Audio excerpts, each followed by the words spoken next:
को एक बड़ी सफलता मिली है। जिस रफ्तार से भारत की अर्थव्यवस्था बढ़ रही है, उसकी गूंज अब दुनिया भर में सुनाई दे रही है। कई इंटरनेशनल रेटिंग एजेंसियां भारत की इकोनॉमी को लेकर पॉजिटिव नजर आ रही हैं। ऐसे में भारत ने एक और मुकाम हासिल कर लिया है। 22 जनवरी को भारतीय शेयर बाजार ने बड़ी उपलब्धि हासिल की। भारतीय शेयर बाजार ने अब हांगकांग को पीछे छोड़ दिया है। इसके साथ ही भारत दुनिया का चौथा सबसे बड़ा शेयर बाजार बन गया है। भारत का शेयर बाजार अब अमेरिका, चीन और जापान के बाद चौथे स्थान पर पहुंच गया है। ब्लूमबर्ग की एक रिपोर्ट के मुताबिक भारत के बॉम्बे स्टॉक एक्सचेंज और नेशनल स्टॉक एक्सचेंज पर लिस्टेड शेयरों का जॉइंट मार्केट कैपिटलाइजेशन 22 जनवरी को बंद होने तक $4.33 ट्रिलियन यानी 359 लाख करोड़ पर पहुंच गया था, जबकि हांगकांग के स्टॉक मार्केट का कुल मार्केट कैप $4.29 ट्रिलियन था।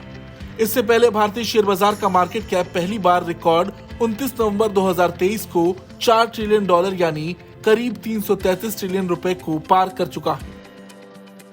वहीं अगर नजर डालें दुनिया के टॉप 3 बाजारों पर, तो पहले स्थान पर मौजूद अमेरिका का मार्केट कैप $50.86 ट्रिलियन है। दूसरे स्थान पर चीन है, इसका मार्केट कैप $8.44 ट्रिलियन है। वहीं तीसरे स्थान पर काबिज जापान का मार्केट कैप $6.36 ट्रिलियन है।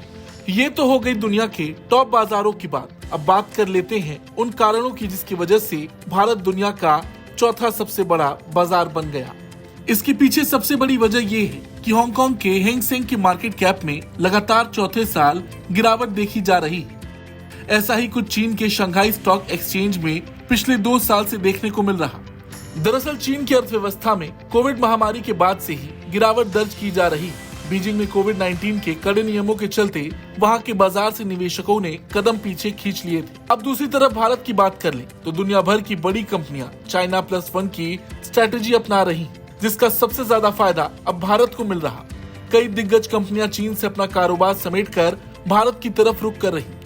विदेशी कंपनियों के भारत में निवेश से FDIs में भी इजाफा हुआ है। ये कारण है कि भारतीय शेयर बाजार लगातार नया हाई बन रहा।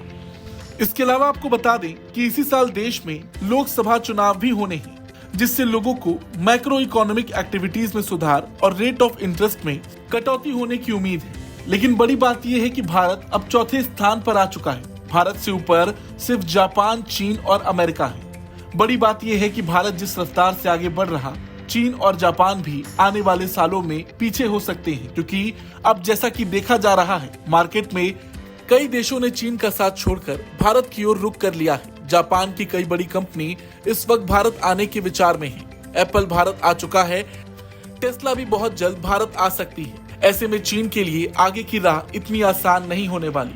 खैर, भारत की इस उपलब्धि पर आपका क्या कुछ कहना है, कमेंट करके जरूर बताएं। ब्यूरो रिपोर्ट, भारत तक।